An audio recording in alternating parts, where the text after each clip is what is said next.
అందరికీ నమస్కారం అండి. నేను మీ పల్లెటూరి సీను. పల్లెటూరి వారి మాట పాట అన్నటువంటి శీర్షికన ఈరోజు ఉదయపు మాట, తుఫాను మాట, బలహీన పడనున్న తీవ్ర వాయుగుండం. బంగాళాఖాతంలో ఏర్పడినటువంటి తీవ్ర వాయుగుండము ఈరోజు ట్రింకోమలయి జాఫ్నా మధ్య తీరం దాటనుందని వాతావరణ నిపుణులు అంచనా వేస్తున్నారండి.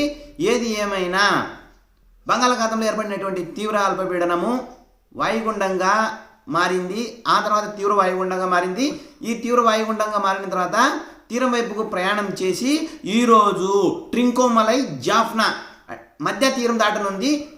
చెన్నైకి దక్షిణ ఆగ్నేయంగా 500 కిలోమీటర్ల దూరంలో, శ్రీలంకలో ఉండేటటువంటి భట్టికోకు 100 కిలోమీటర్ల దూరంలో, శ్రీలంకలో ట్రింకోమలైకు తూర్పు ఆగ్నేయంగా 150 కిలోమీటర్ల దూరంలో కేంద్రీకృతమైనటువంటి ఈ తీవ్ర వాయుగుండము ఈరోజు ట్రింకోమలైకి జాఫ్నాకు మధ్య తీరం దాటనుంది. శనివారం మధ్యాహ్నంలోగా, శనివారం సాయంత్రానికి పూర్తిగా బలహీనపడనుంది ఈ తీవ్ర వాయుగుండము. ఈ తీవ్ర వాయుగుండం వలన తమిళనాడులో వర్షాలు ప్రారంభం అయ్యాయి, వర్షాలు కురుస్తూ ఉన్నాయి. ఏది ఏమైనా ఈ తీవ్ర వాయుగుండం వలన దక్షిణ కోస్తా, తూర్పు రాయలసీమ, తమిళనాడు, శ్రీలంక ఈ ప్రాంతాలలో వర్షాలు కురుస్తున్నాయి అని పల్లెటూరి వారు ఈ వీడియోలో తెలియజేస్తున్నారండి. ఈ మామూలుగా ఈ చలి వాతావరణము మన ఆంధ్రప్రదేశ్లో అరకు లోయలో కనిష్ట ఉష్ణోగ్రతలు 4 డిగ్రీలుగా నమోదైంది.